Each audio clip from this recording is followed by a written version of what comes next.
छत्तीसगढ़ स्थित राजधानी रायपुर के माना क्षेत्र के नकटी गांव में हुई बुलडोजर कार्रवाई ने पूरे राज्य में सियासी बहस छेड़ दी है। 30 जून को हुए इस कार्रवाई में 80 से अधिक परिवारों को बेघर कर दिया गया है।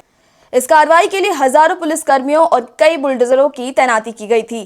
प्रशासन का कहना है कि जमीन प्रशासन की है और 80 से अधिक परिवार कई सालों से इस जमीन पर रह रहे थे। उन्होंने कहा कि प्रशासन ने के अनुसार प्रभावित परिवारों को पहले नोटिस दिए गए थे और कानूनी प्रक्रिया पूरी होने के बाद ही कार्रवाई की गई है। सरकार का यह भी कहना है कि प्रभावित परिवारों के पुनर्वास के लिए सेक्टर 30 के ईडब्ल्यूएस कॉलोनी यानी कि नया रायपुर स्थित ईडब्ल्यूएस कॉलोनी परिवारों को आवंटित की गई है।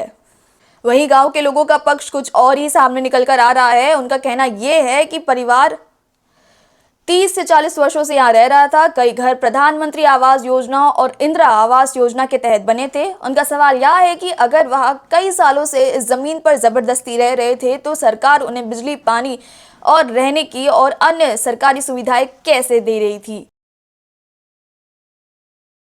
नकटी गांव के घर तो टूट गए, लेकिन सवाल अब भी बरकरार है।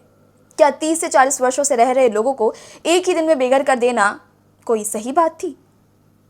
क्या पहले ये जरूरी नहीं था कि आप मूलभूत सुविधाएं सुनिश्चित कर ले? जिस घर में आप लोगों को भेज रहे हैं वहां बिजली, पानी की सुविधा है कि नहीं, सब कुछ ठीक है कि नहीं, उसके बाद आप बुलडोजर चलाए?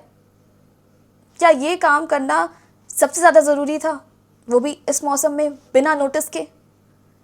कमेंट करके मुझे बताइएगा कि गांव वाले सही है या फिर ये प्रशासन। जोहार।